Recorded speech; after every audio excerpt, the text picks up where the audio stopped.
Assalamualaikum warahmatullahi wabarakatuh. Selamat pagi, salam sejahtera untuk kita semua. Selamat datang dalam pembelajaran daring Bahasa Indonesia. Apa kabar anak-anakku, siswa-siswi SMA Negeri 2 Kota Serang? Semoga kalian dalam keadaan yang baik dan selalu diberikan kesehatan. Puji syukur kita panjatkan kehadirat Allah Subhanahu wa Ta'ala, Tuhan Yang Maha Esa, yang telah memberikan kita kesempatan untuk bisa bertemu kembali dalam pembelajaran daring bahasa Indonesia. Semoga kalian selalu dalam keadaan yang baik dan semangat dalam belajar di masa pandemi COVID-19 ini. Pada pertemuan yang lalu, kita sudah membahas atau Bapak sudah menyampaikan materi yang berkaitan dengan teks prosedur dan juga teks eksplanasi. Pada pertemuan di bab 3 ini, Bapak akan menyampaikan materi-materi yang berkaitan dengan teks ceramah. Untuk itu, mari kita di awal pertemuan pada teks ceramah ini, kita simak materi yang akan Bapak sampaikan berikut ini. Pada pertemuan pembelajaran hari ini, ada kompetensi dasar yang harus dicapai.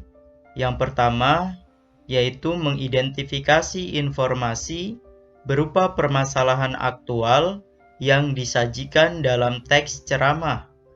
Yang kedua, menyusun bagian-bagian penting dari permasalahan aktual sebagai bahan untuk disajikan dalam teks ceramah. Anak-anak, coba perhatikan gambar berikut ini. Terlihat seseorang yang sedang menyampaikan sebuah ceramah di depan peserta didiknya. Sehubungan dengan itu, pernahkah kalian mengikuti atau mendengarkan hal yang sama seperti gambar yang ditampilkan berikut ini? Dan di mana kalian mengikuti dan mendengarkan ceramah tersebut? Dan permasalahan apa yang dibahas dalam ceramah yang pernah kalian dengar?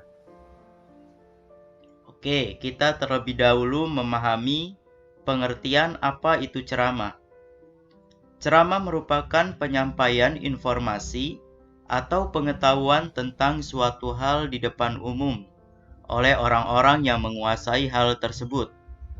Ceramah biasanya didengarkan oleh banyak orang secara langsung atau melalui suatu media seperti televisi, radio, internet, dan media sosial. Tujuan dari ceramah adalah memberi motivasi atau informasi dan pengetahuan kepada pendengar.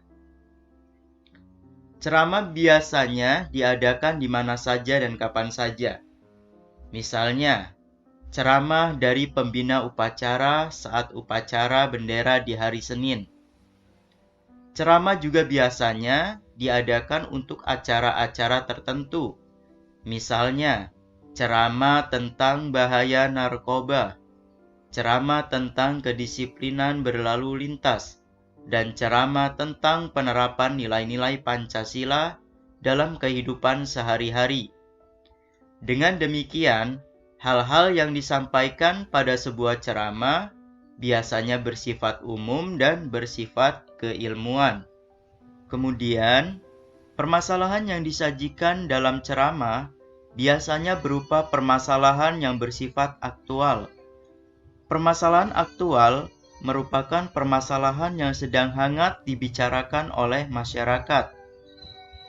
Permasalahan-permasalahan yang aktual seperti ini akan menarik perhatian khalayak umum atau masyarakat untuk mendengarkan ceramah yang kalian sampaikan.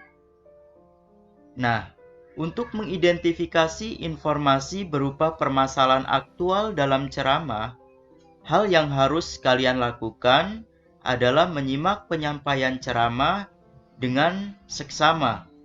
Selain itu, kalian juga bisa mencatat informasi-informasi penting yang terdapat pada ceramah yang sedang kalian simak tersebut.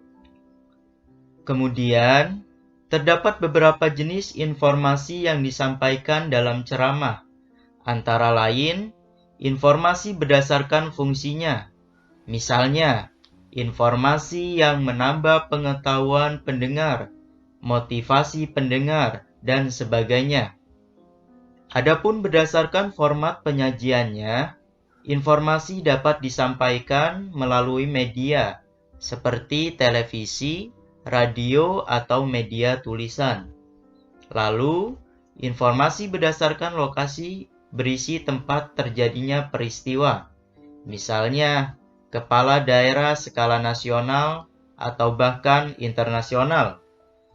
Kemudian informasi berdasarkan bidang kehidupan, misalnya tentang bidang pendidikan, bidang olahraga, budaya, dan lainnya. Adapun berdasarkan bidang kepentingan, misalnya terdapat informasi tentang keselamatan atau kelangsungan hidup pembaca atau pendengar, informasi tentang peluang pembaca atau pendengar untuk memperoleh suatu dan sebagainya. Selanjutnya, menyusun bagian-bagian penting dari teks ceramah dapat dilakukan dengan membuat kerangka teks ceramah itu sendiri.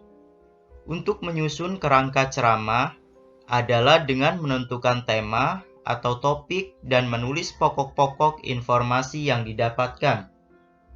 Tema atau topik yang disusun sebaiknya memuat permasalahan yang bersifat aktual. Tema atau topik juga harus disesuaikan dengan pendengar, sehingga pendengar akan tertarik untuk mendengarkan ceramah yang disampaikan. Selain itu, pokok-pokok informasi ceramah harus memuat permasalahan umum yang sesuai dengan tema. Permasalahan inilah yang nantinya akan kamu jabarkan menjadi sebuah teks ceramah. Selanjutnya, teks ceramah disusun oleh kalimat-kalimat yang panjang. Kalimat-kalimat dibentuk oleh 2 kalimat atau lebih.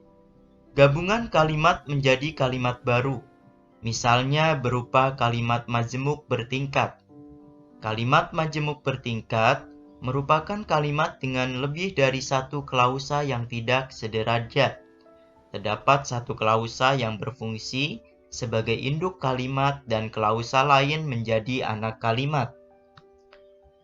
Induk kalimat adalah klausa yang sudah bermakna meskipun tanpa terikat atau bergabung dengan klausa yang lain. Induk kalimat dapat berpotensi menjadi kalimat sendiri. Sementara itu, anak kalimat adalah suatu klausa yang tidak dapat berdiri sendiri, sehingga membutuhkan klausa yang lain. Biasanya, anak kalimat ditandai dengan konjungsi di depannya. Berikut adalah contoh kalimat. Contoh pertama, kalimat yang berbunyi, "Ayah mencuci motor ketika matahari berada di ufuk timur." Ayah mencuci motor menjadi sebuah induk kalimat. Matahari berada di ufuk timur merupakan anak kalimat. Contoh yang kedua, karena terlambat datang, anak itu dilarang masuk kelas. Karena terlambat datang di sini disebut sebagai anak kalimat, karena ditandai dengan adanya konjungsi karena. Anak itu dilarang masuk kelas disebut sebagai induk kalimat. Demikianlah untuk penyampaian materi dalam pertemuan kali ini. Selamat belajar. Jika ada pertanyaan, silakan tanyakan melalui grup WhatsApp. Bapak akhiri, wassalamualaikum warahmatullahi wabarakatuh.